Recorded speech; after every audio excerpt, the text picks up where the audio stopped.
guys, so thanks for showing up. We are Team Kamikaze again with Quarantine Chat, and today we have the pleasure of hanging out with Heather Antos.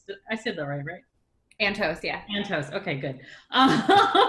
Who is a writer, editor, story consultant, project manager, and also a penguin enthusiast, which I thought was just so charming.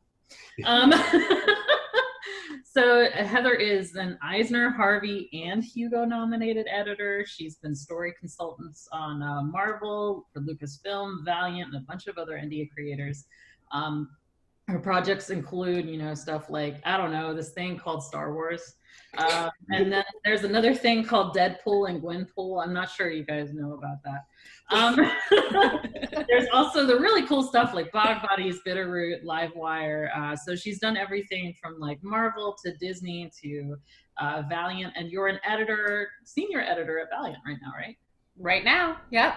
That's so awesome. Thank you. Thank you. Yeah, there's nothing quite like getting a promotion the week before the whole world ends. Truly unprecedented time. So unprecedented. Yeah. Well, it's funny because everyone's asked like, oh, how's the promotion been? Like, what's it like? Or how are things different? And like, for me, I'm just kind of like, well, the world ended. So we're all kind of adjusting to that. So I couldn't really tell you exactly the difference between senior editor and not, because everything's different for everyone. Yeah.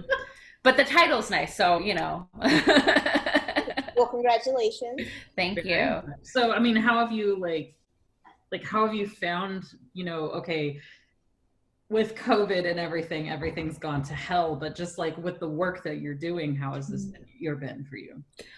Honestly, I consider myself to be very, very fortunate and very lucky this year, and that, for someone who works in the entertainment industry and in a creative industry, that,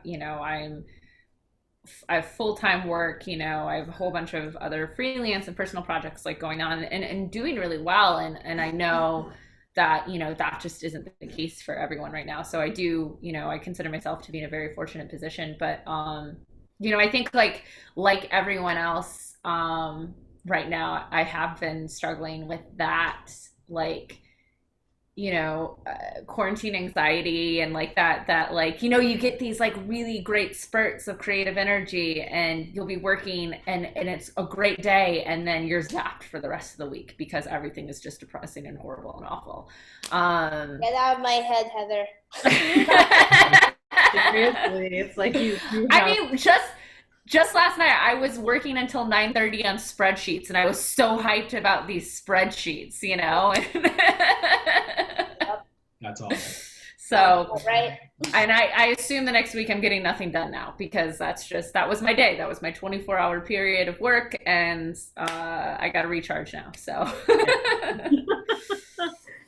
So when, we know that you work in comics. So when did you really get into comics? Like, who was your first comic love? Like, what comic did you fall in love with first?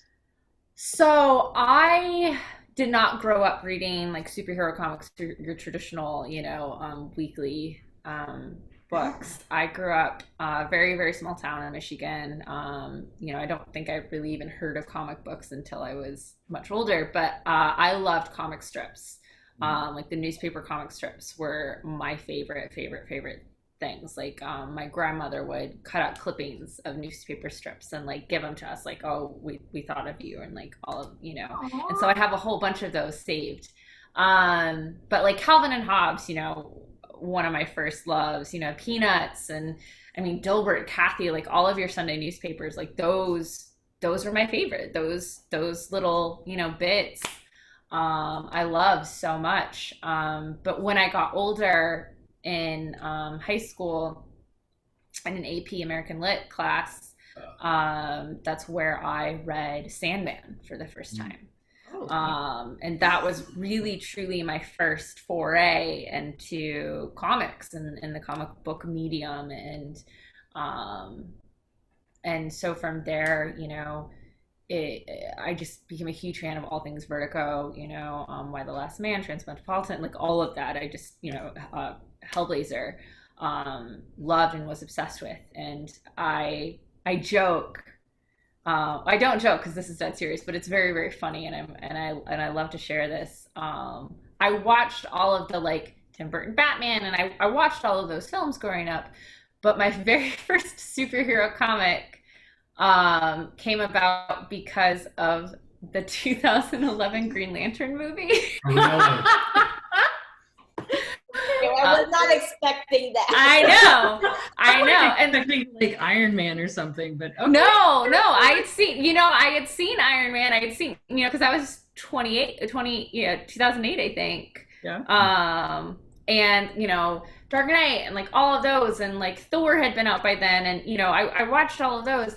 But something about the Green Lantern movie at that time, it was right around when New 52 was happening. So if there was ever a time to like jump in and feel like it was a good place to jump in, it was around then. And I was a big fan of Ryan Reynolds. What girl at 19 wasn't, and isn't now. I mean, he still looks the same and is great. But I was like, all right, what books is this movie going to be based on? And it was Emerald Dawn and Secret Origins, and I bought both of them, and they're both on that shelf still back there. And I read them. I loved them. I was super obsessed. And then I sat in the movie theater, and from the very opening scene, I sit there and I turned to my boyfriend at the time. I was like, that's not how it should happen. That shouldn't be like this. That's really, really bad. And that was me the entire movie. Actually. Yep, exactly. And so I was a true comic book fan right from the get-go, just right from there. No, I think it's very interesting that you started out in the like funny pages, because the same thing kind of happened to me too. And my grandmother would also cut out pieces for me as well. So that's so cool that we kind of share that. Yeah. Other grandmas did that. Go grandmas. Grandmas are great. Grandmas are the best. Okay, so with all that sort of in knowing like how a lot of people are falling in love with comics now because of the films and stuff like this, like how do you think this year is gonna do for the comic scene as a whole? Like, what are your thoughts on that?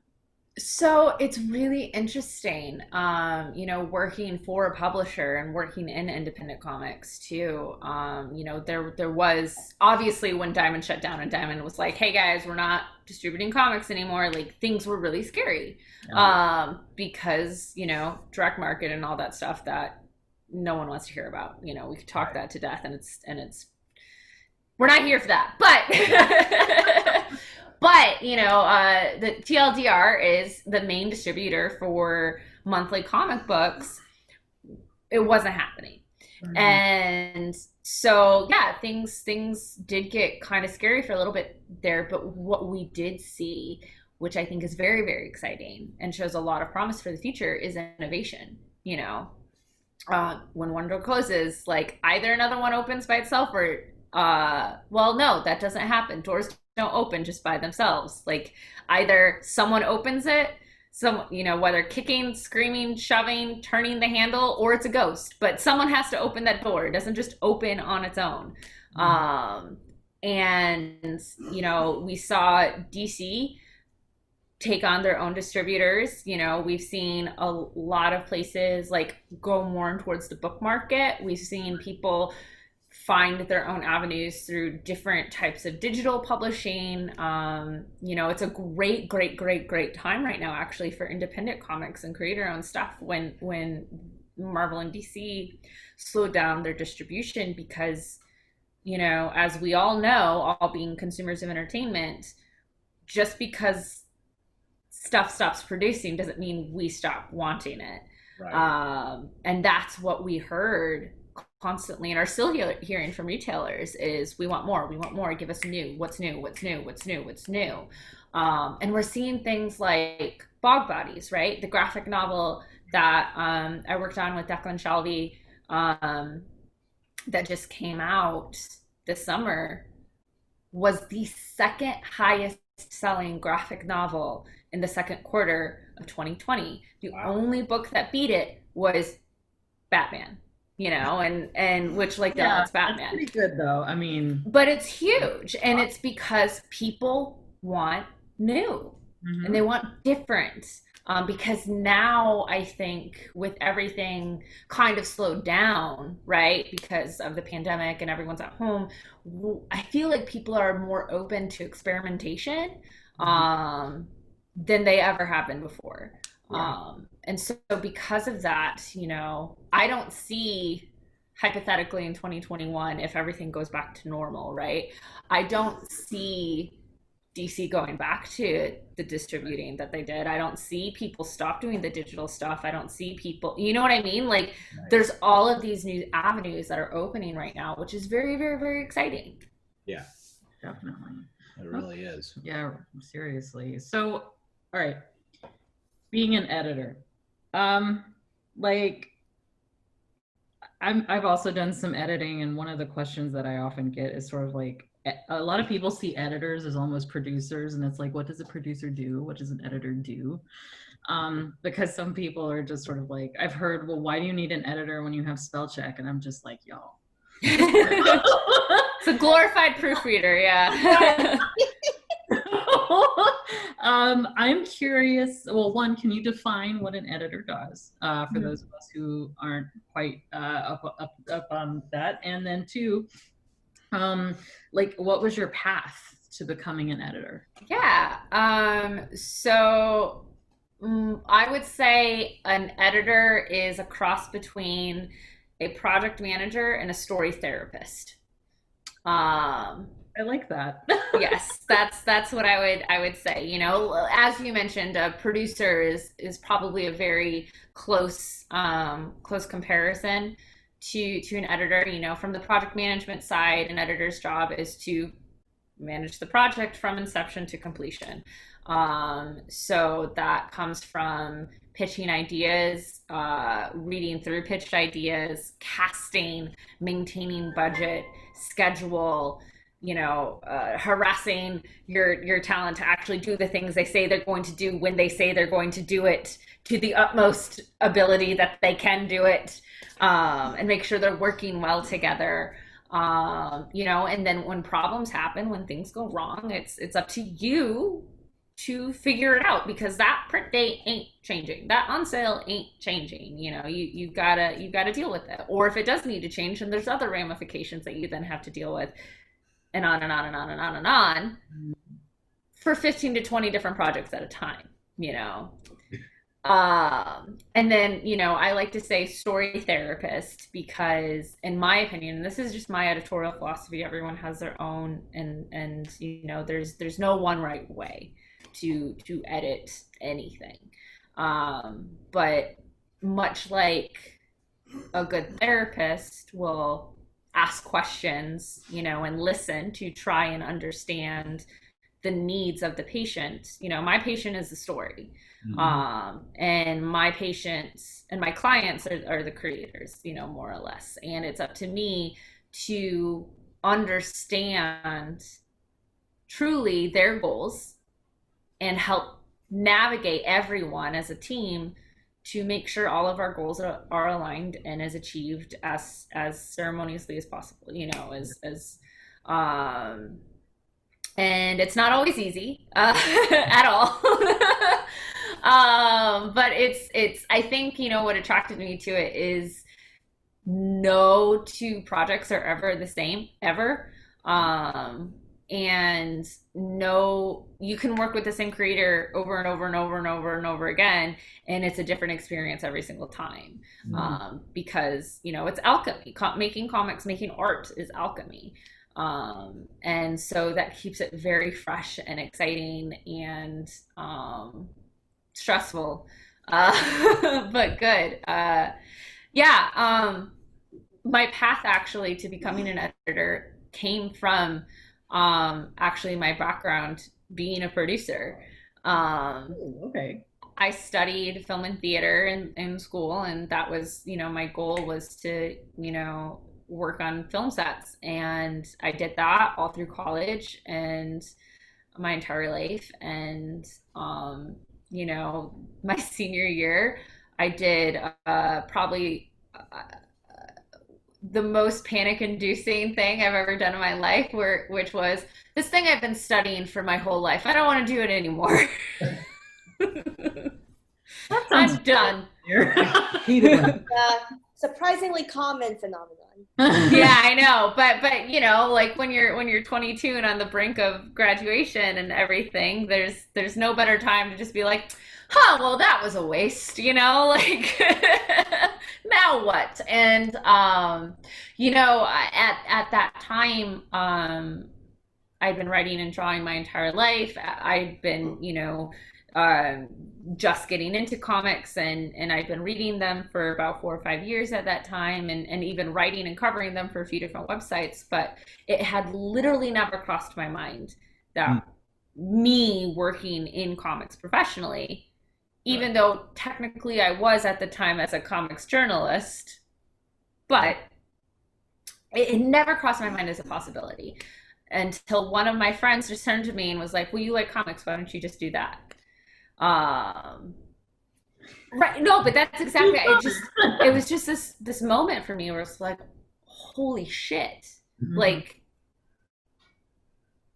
I could do that, like, and so at that point it became not, you know, not a matter of do I want to do this, but where do I fit in? You know, and what opportunities are there out there for someone with skills like mine that, you know, don't require me to go back to school and get like a doctorate, right?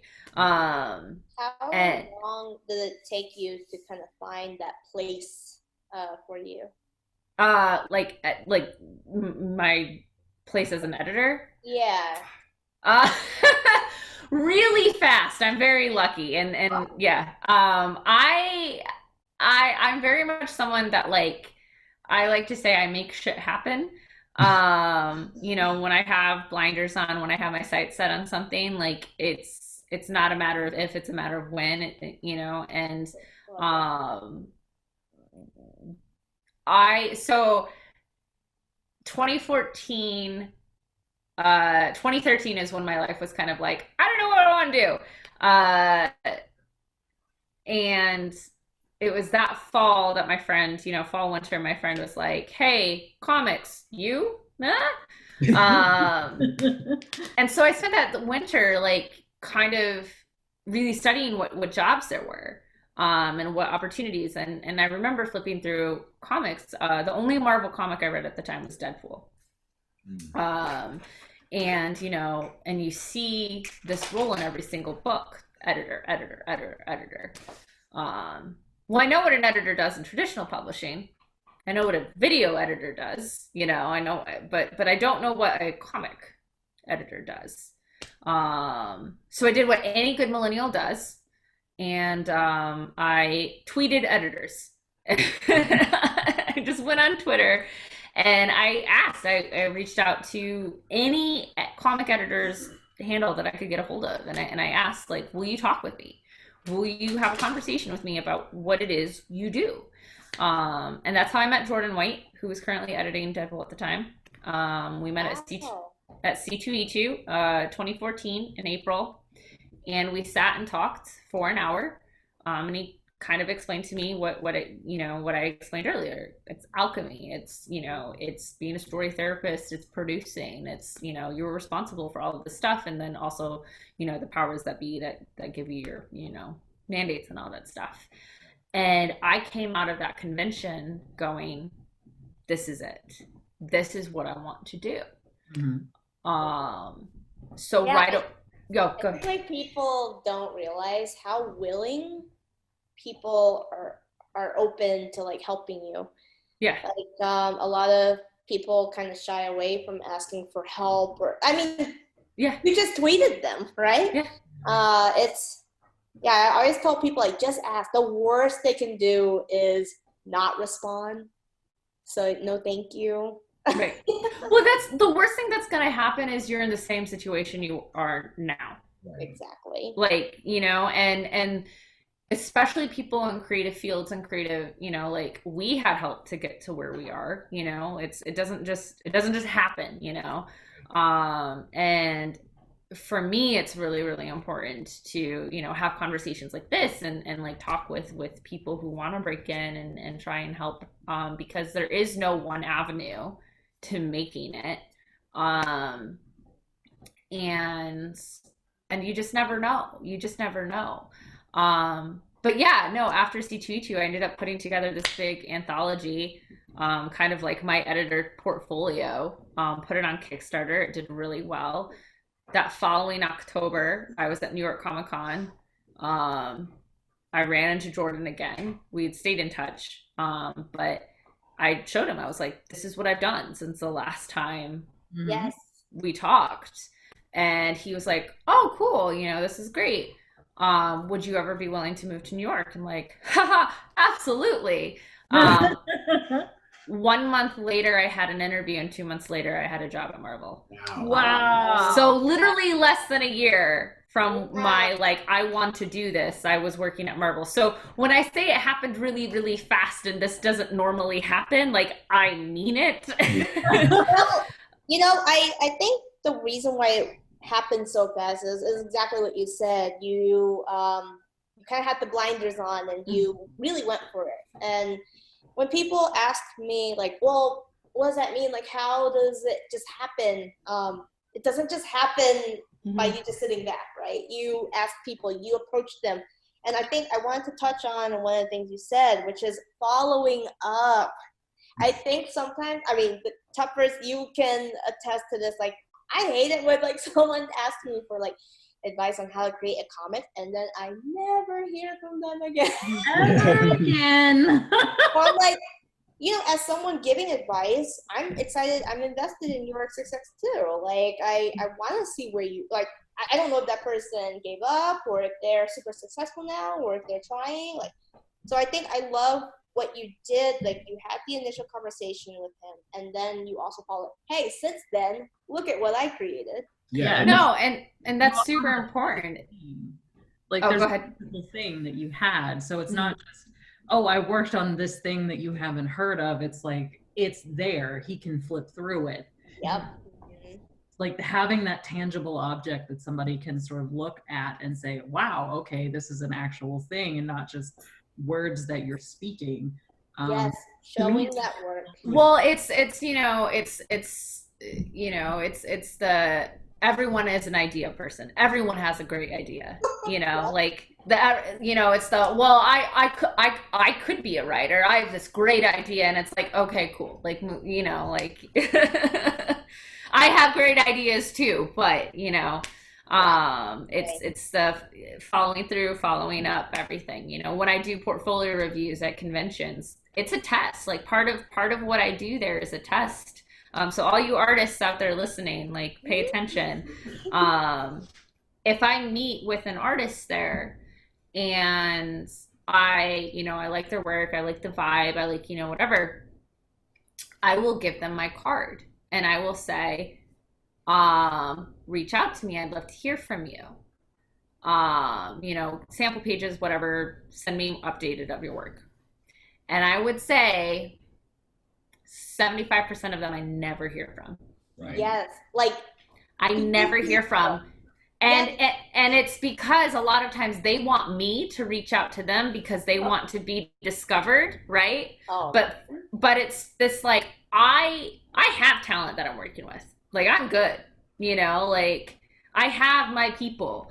And they're my people because they communicate, they reach out, they, you know, we have that trust, we have that relationship. And that's the first test for any editor is, will you actually correspond? And for me, it's, how bad do you want it? Are you willing to work for it? And if you're not willing to send a simple email of, hey, Heather, I'm so-and-so artist. We met at this show. Here's my work. Remember me. Hope you're well. Like, that's it. That's all you have to do. And 75% of the time, I never hear from them again. wow. Probably more. I'm probably being too generous with that. It's probably higher. Yeah. Real quick, what do you want to tell? Like, I think the common objection I hear from creatives, like, well, I don't want to bother her, or I don't want to bug her, I don't want to annoy her, I don't want to spam her. Like, what do you say to those people? I think that I always say consent is key, you know. At comic conventions, I completely understand everyone's desperate, and you all want that second with an editor, right? That precious time. I get it. I've been there. I understand. But don't corner us. Like, we understand that everyone at a convention wants a job. We know. we know. Honestly, I would highly just recommend just like, hey, just wanted to introduce myself, face to a name. Here, I just wanted to give you my card. If I could, would you mind if I reached out to you sometime and we can chat?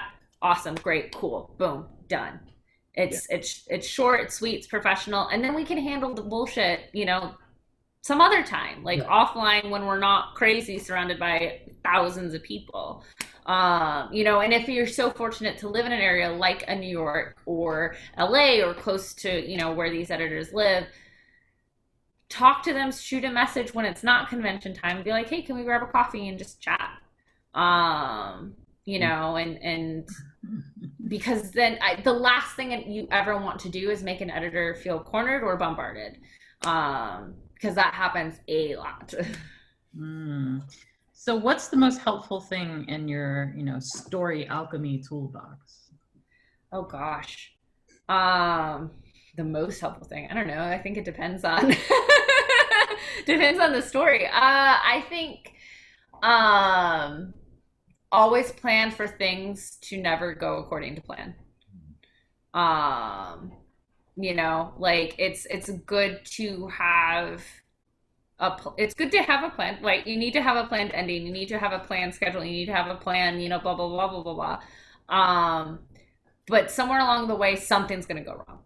Or someone, or not even wrong, but like a new great idea might come up. And that great idea might mean, all right, well, now we need to redo the whole entire back half of this thing but like, I think people sometimes they want to be so constricted and so rigid. And there is a certain amount of going with the flow and flexibility, especially in creative collaboration, that you need to have. And it's why, I never treat two creators the exact same way. I adjust the way I communicate and work for every single individual I'm working with, and I do the same thing with every single project. There are some creators that I have to call every single day on the phone and just chat in order to make sure pages come in, because that's just how they work best. They need that. There are some that I have to text. There are some that, God forbid, I ever call them. That's the last thing, and so it's I always be flexible and never expect things to go the way you expect them. Definitely. Okay.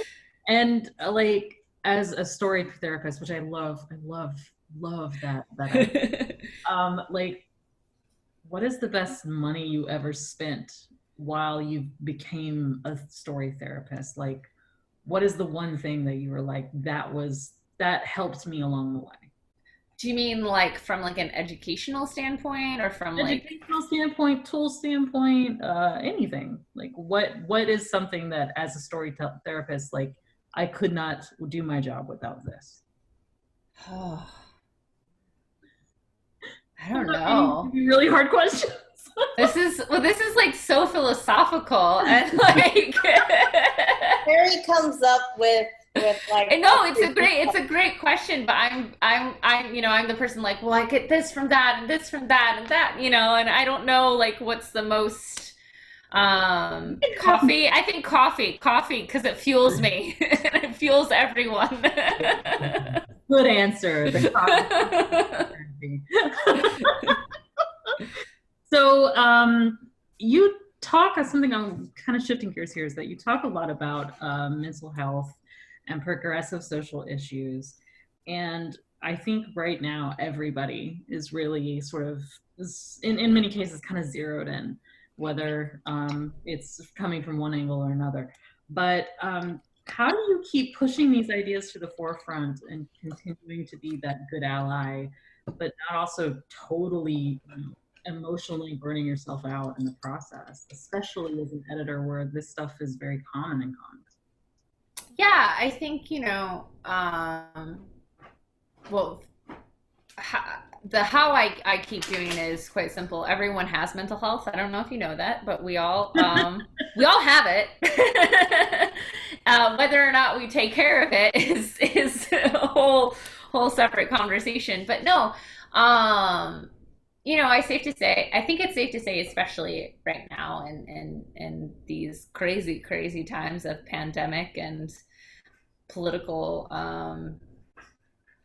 conversations, it's so important to be mindful of your own mental sanity as well as the people around you. I think it's very important to be empathetic and compassionate, especially when there are so many who aren't. And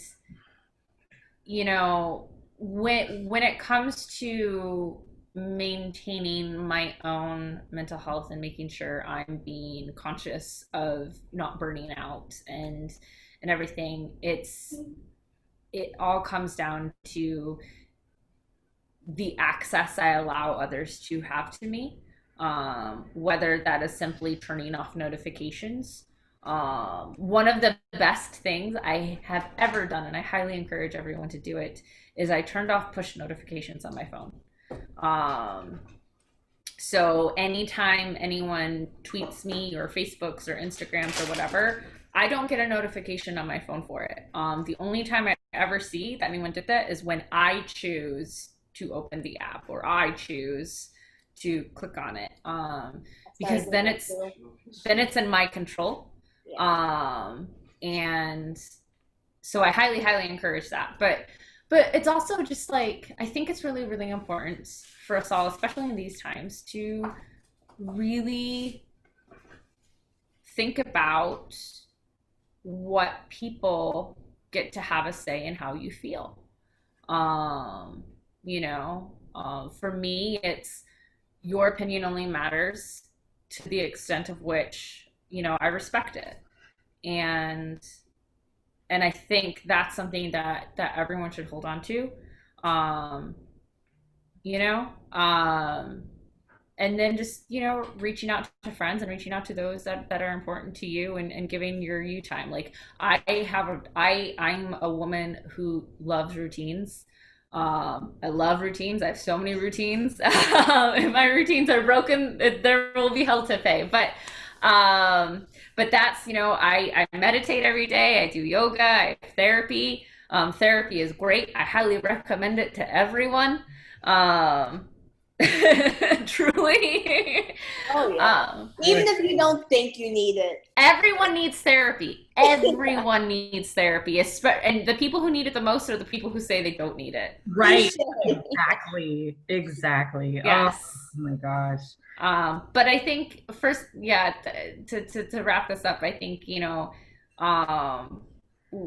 especially in American culture, vulnerability is not accepted, or it's not,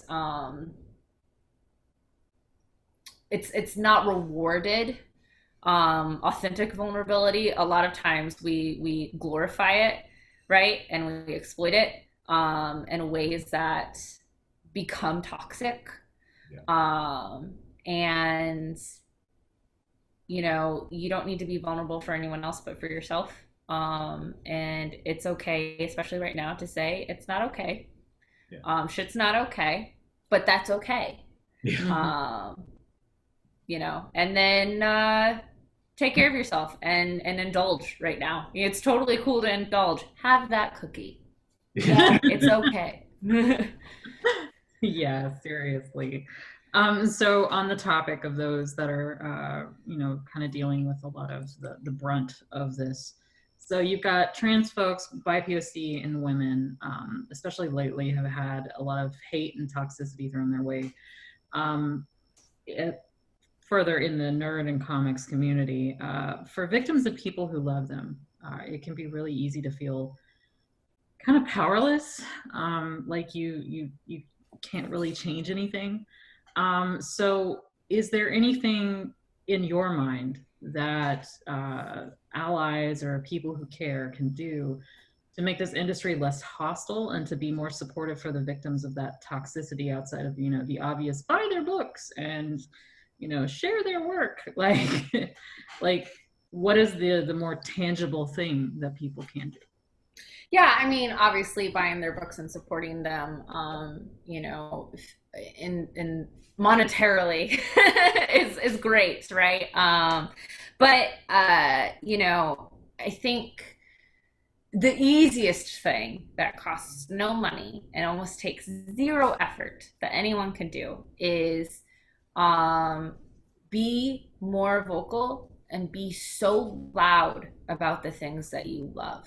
Be so loud about it. Be so joyous and excited and just so enthused about the things that you love. And don't just tell the world, but tell the creators themselves, because usually the only people tagging creators and things are the people that are saying nasty things to them who shouldn't be tagging them. Right. And just be so vocal about it. People never get tired of hearing, hey, I loved your work. I loved it. So good. It made my day.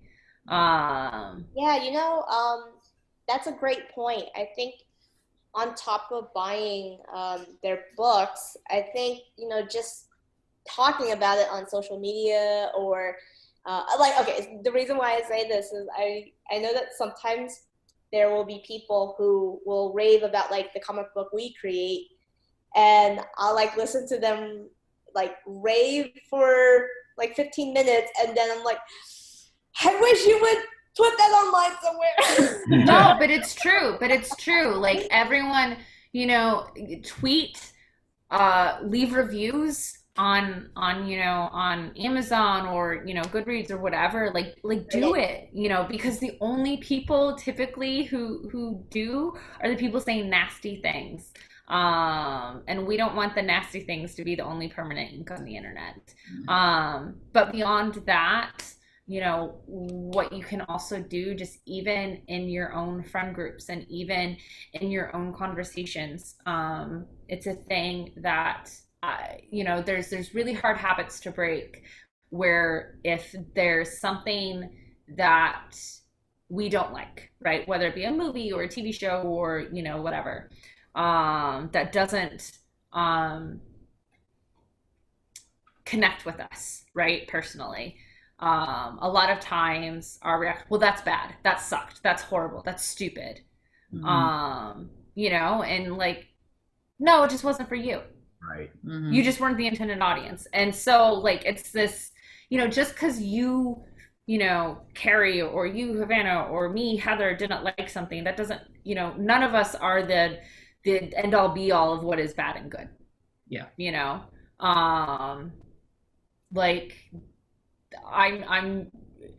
I'm not a world-renowned sculptor, so I can't tell you if that sculpture is bad or good. I can tell you that it doesn't resonate with me. Right. But if it makes someone else happy, that's so good. I'm so thrilled, so long as the product isn't harmful, right? Because then that's a different conversation. Is when the entertainment whatever is harmful, then there's a different conversation to be had. But the new She-Ra, right, that's out there, it got a lot of controversy, just because it's different. Right. And different doesn't mean bad. And so I think it is super, super, super important for us, for those that are conscious, in our own circle of peers, to start shifting the language, because it all starts there. It all starts with the vernacular and the colloquialisms that we use, and it's not something that you ever need to call out your friends, right, with or embarrass them, but it's a thing where you just be like, hey man, like, do you ever think about rephrasing it this way and X, Y, and Z? Or if someone just, you know, because there are also people that like are just negative for the sake of being negative, and it just like they're fun suckers. They just suck the fun out of everything because they just there's I don't know, I don't get it, but there are just some people that just love being negative, and it's just not fun and it's not cool. And um you know, I think that's where we can start having these conversations, and that's where you have power, is to just speak up in your own group. Yeah. That's a very good answer. Good job. Good job. Thank you. I passed the test. Good job. Gold stars. So, I guess again, sort of dealing with the whole, you know, mental health issues and talking about, you know, being supportive. Like, there's this sort of thing of self-support, like supporting yourself, and, you know, knowing when to cut things off. So, I'm curious about, how do you know when you need to stop working on something and move on to something else? Oh God. I mean, again, it's knowing yourself, you know, and knowing your own motivations, and knowing, you know, I think it's really, really important to understand, I mean, yourself, duh, but like, you know, knowing what motivates you and what gets you to focus and get your work done, but then also knowing like when enough is enough. And like for me, it'll be, you know, for the past hour, I've been trying to do a thing and I just can't concentrate, right? Like I'm focusing on too many different things. And then it's like, all right, cool. I'm gonna take a break.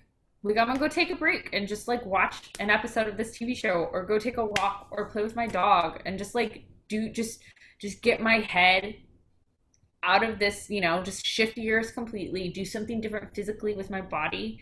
And then like for me too, like I have days more often than I want to admit that are just a wash.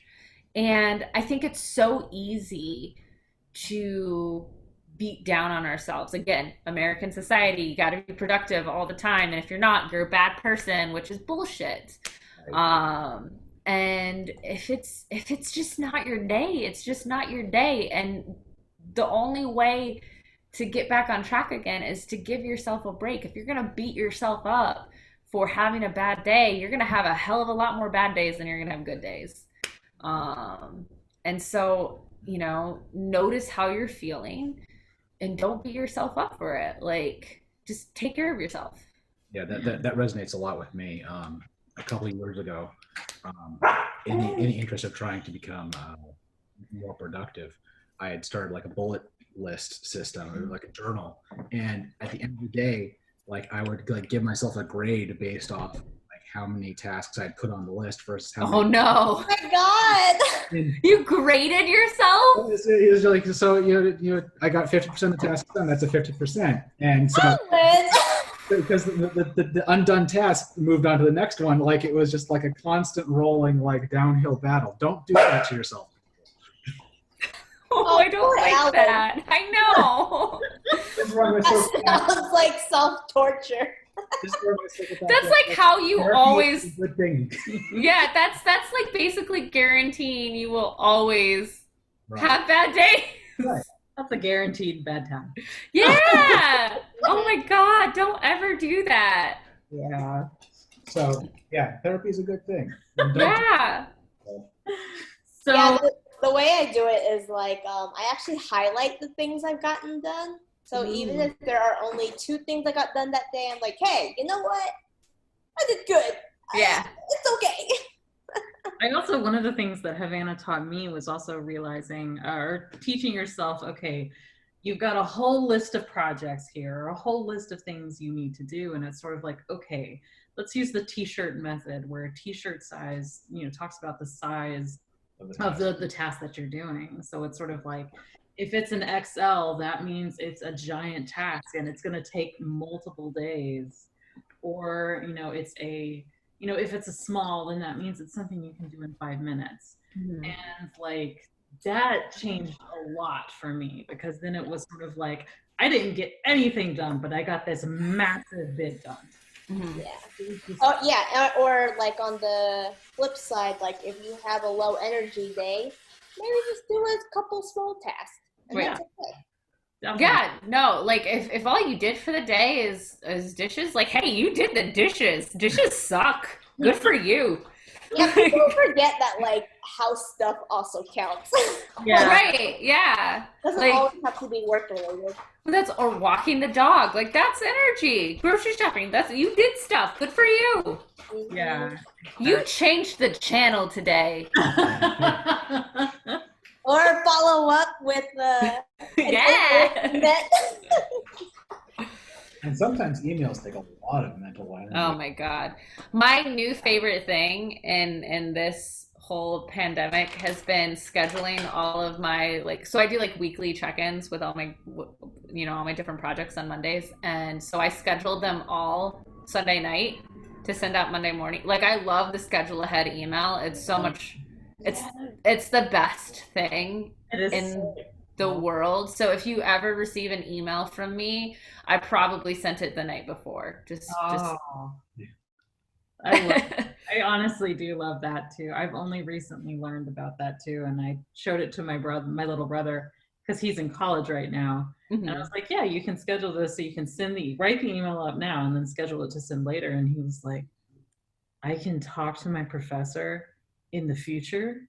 I was like, yeah, you can talk to your professor in the future. Yeah. It was awesome. He was very, very helpful. I mean, I wish I had that in college. Oh my God, yeah. So I much- wish I had a lot of things in college. Seriously. So, I mean, I guess on the whole idea of like the emails and things like that. So a lot of that is based on project management, and it can be a struggle for a lot of creators like us, me included, to actually sort of stay as organized as sometimes we have to be. So for anybody out there who's struggling with becoming more organized, what's like one of the first steps they can take to be better? Yeah, so it's funny actually thinking about it now. I used to, not that I was never organized. I've always been fairly organized, and my memory is like stupidly good. I remember like phone numbers of boyfriends from high school, like Nice. not out of choice, but just because that's how my brain works. Yeah.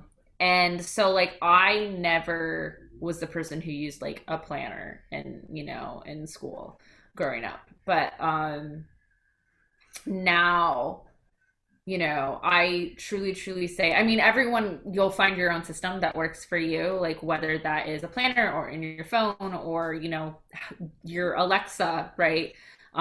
Whether it's something like that, to track everything for you. But the number one thing that I say is find that system and put it on paper or put it on your phone or put it, in the cloud, whatever it is, like write it down. That way it's not in your head, put all the bullshit down on paper that you don't need to focus on. That way your brain can be focused on critical thinking and creativity and, whatever. Because if your brain is, okay, I have to do this by the 17th, and then I can't forget to, this meeting at 2:00, and then, I have to pick up the dog, blah, blah, blah, blah, blah, blah. There's so much junk that like you can't figure out the story that you need to write, or, or lay out this page or like whatever. You want to be able to leave your brain and mind as free as possible to do the work that you're actually supposed to be doing and want to be doing, and it's the fun part of creating and everything, and leave all the bullshit to the system.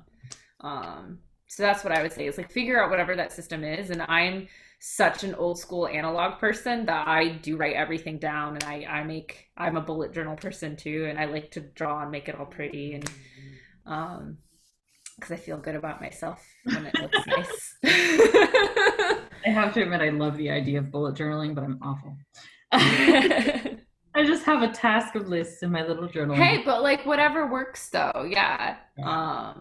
For sure. And I'm one of those people that I love crossing things off lists. There's something so satisfying about just like crossing something physically off a list. Sorry, dog. Never apologize for a dog. She saw Never her in the mirror and still hasn't realized that it's her. It's a slow process. Slow process. But I'll be right back. okay. She's still somewhat of a puppy, and mine's 7-8 months old now, so yeah. oh, that's so cute. I remember you posting pictures. Yeah. It's her, right? It's her. Yeah, it's her. It's her. Yeah, she's beautiful. Oh, my boyfriend is trying to get her to come out.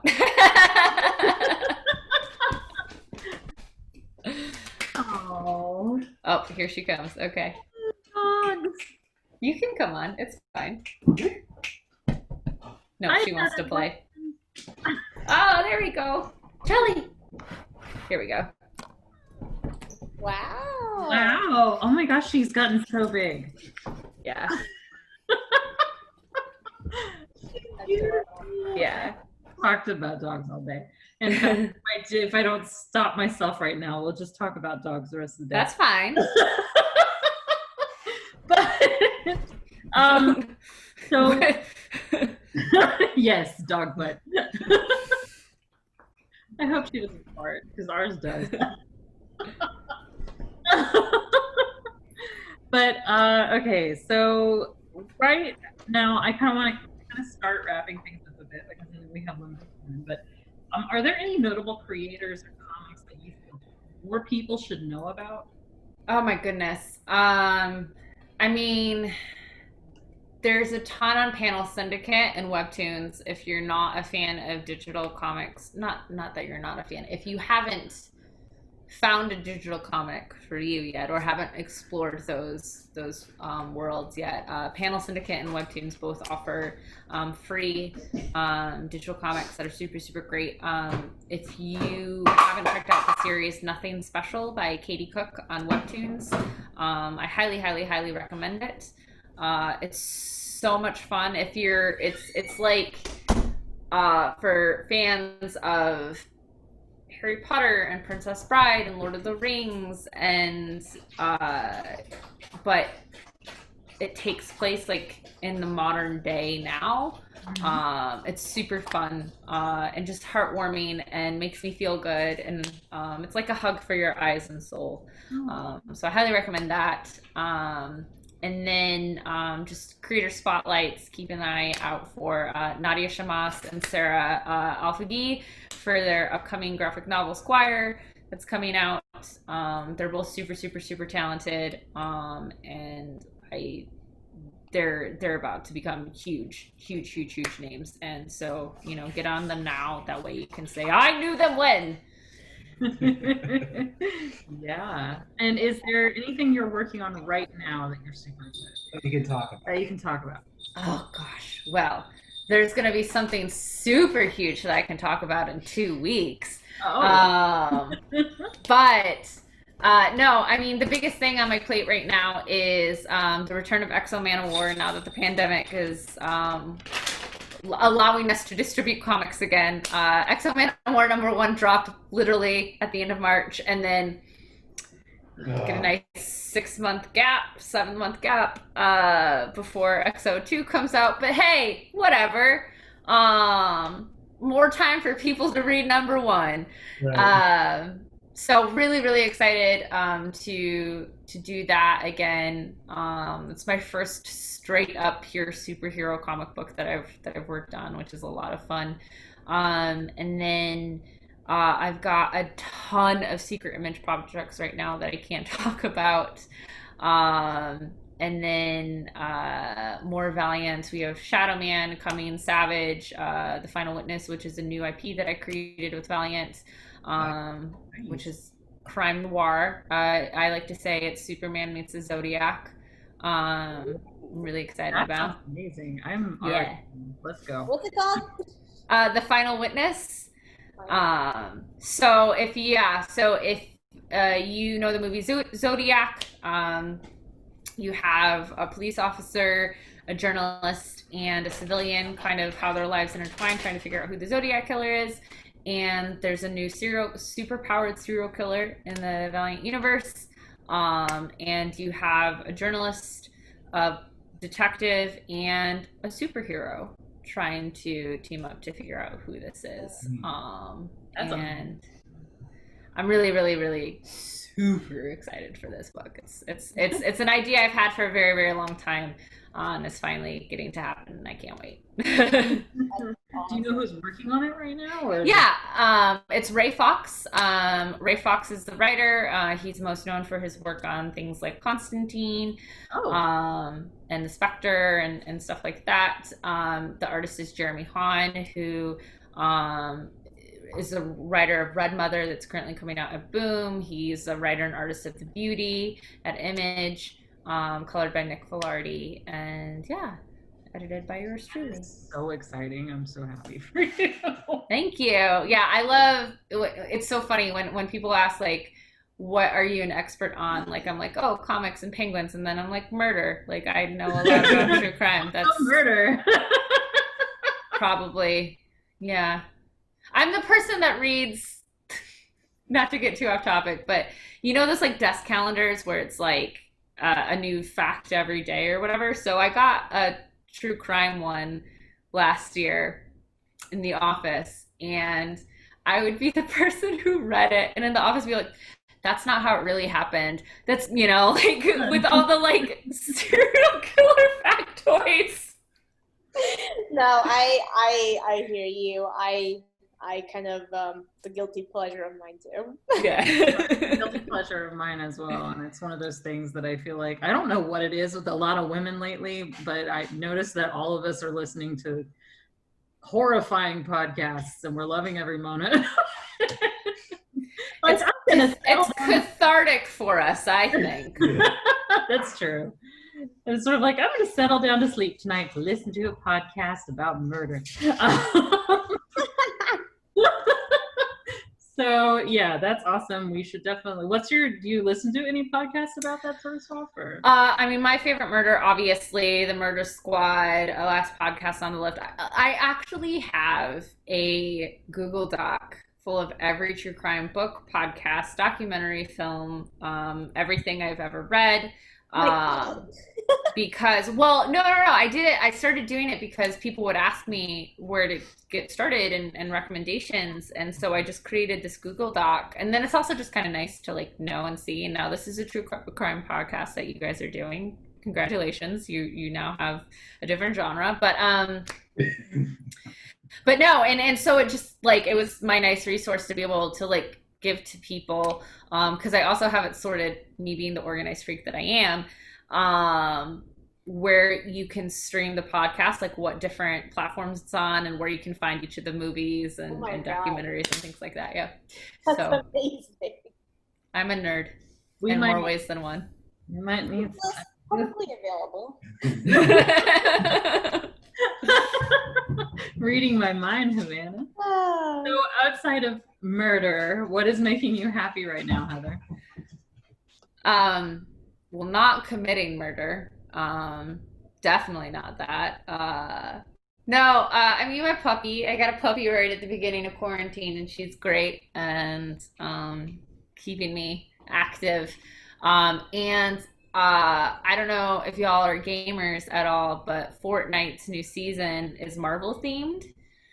Awesome. And so literally that's what I'm going to be doing as soon as I'm done with this, is I'm going to go play some of that. I totally spent $20 to get the Silver Surfer skin. I'm not ashamed of that. So that is my life. And then of course watching I love trashy reality TV. So I've been binging all the Real Housewives. Nice. Binging all of those. My boyfriend and I love Married at First Sight. We're going through all of those, all of the Love Islands. Like, we love that stuff. Yeah, my trashy reality show has been, I finally got into 90 Day Fiance. Oh, 90 Day Fiance, yep. And then before the 90 days, have you watched that one yet? I'm not that deep yet. All right, you'll get there. I'm a newbie. 90-day fandom. For me, all of the reality TV stuff I watch is like the you make a thing type of stuff. So it's like, you know, Well, I think I already burnt out every single baking show that is available for streaming. I think I've watched them all. Yeah, there's one that's the Big Flower Fight is actually kind of interesting because it's basically about like landscapers and florists, and like they have that's like the Christmas light decoration thing, but with flowers. Yeah. But it's also like really like I'm like, oh, they're doing like little arrangements and stuff, and I'm just like, no, it's not. It's like you know, over 400 pounds of flowers and sod and metal, and it's a sculpture, and you're just like, that is not what I expected. How many chainsaws? Actually, there's a welding shop, multiple chainsaws, Dremel tools, like it's sort of like way bigger than I thought. Like I was like, oh, they're gonna make that stresses me out. Flowers should not be that stressful. I agree, they should not be that stressful, but the stuff that they make is amazing. I'm sure, but that sounds stressful, and flowers should just be pretty. Yeah. Unfortunately, also got into Love is Blind. Yes! It was good. Oh my god. You don't know what Love is Blind is? No. Carrie. I live under a rock in Maine. Okay. Do you have Netflix? Yes. Okay. I implore you this weekend to watch the first episode, and I dare you to try and not watch anymore. The concept is you get men and women, right? And is love truly blind? Can people fall in love without having ever seen each other? Aww. And so each man and woman individually has their own pod. It's their own room where they can speak to the person on the other side, but they can't actually see each other. And so then you like choose the person. You basically propose. Yeah, they propose without having ever seen each other, and then craziness ensues. But it is the most stressed out I've ever been watching a show. I don't think I've ever yelled at my TV as much. I yelled more at this than during watching football. Like, it's just like... Yes, was it Jessica and Mark? Hey, B. Hey, B. My boyfriend and I quote Jess all the time. Oh my god, Jess, like, I would watch it and then I would pause it and have a full 40-minute rant to my boyfriend. Do you know she's 34? Yeah. I'm just like, lady, you are grown. Yeah, but we can't spoil anymore. Carrie has to watch. You guys have to watch this first episode, and I dare you to try and not watch anymore. What is this train wreck I'm about to go into? It's great. It's the Tiger King of reality dating shows. Yes. Right. I actually haven't even watched the Tiger King because what are you doing? I'm writing. You are wasting your quarantine. Listen, Heather, I'm the trash group. Okay. All the reality shows we get our recommendations from Havana and now you, Heather. So yes. We've got at least 2 for 2 for. I need to start a trash reality Google Doc. That's the next one. Heather, where were you back in March? I could have used you. I don't know. Here. And I guess to wrap this up, one for everybody, where can I'll let my dog finish. Okay. Where can where can speak in your house? Is that? Where can people find you online? There. Whoa, you did it. Yeah, I'm really easy. You can just find me at Heather Antos, just my name, HeatherAntos on Twitter and Instagram, or heatherantos.com for my website, where you can purchase cute little penguin drawings and enamel pins. Oh, awesome. That's awesome. Kira thinks it's awesome too. I believe her. It is awesome. I am awesome. You guys are awesome too. Oh. But thank you so much for coming on here. We know that everything's stressful, and I have to admit, it's just so nice to like see people who work in the comic industry and kind of hang out with them, because For sure. conventions anymore. And I know. I didn't realize how much of my social life was conventions until there weren't any. Right. girls sing. Seriously. Well, again, thank you so much, and we really appreciate you taking this time, and I hope you have a good week. Thanks, guys. Bye.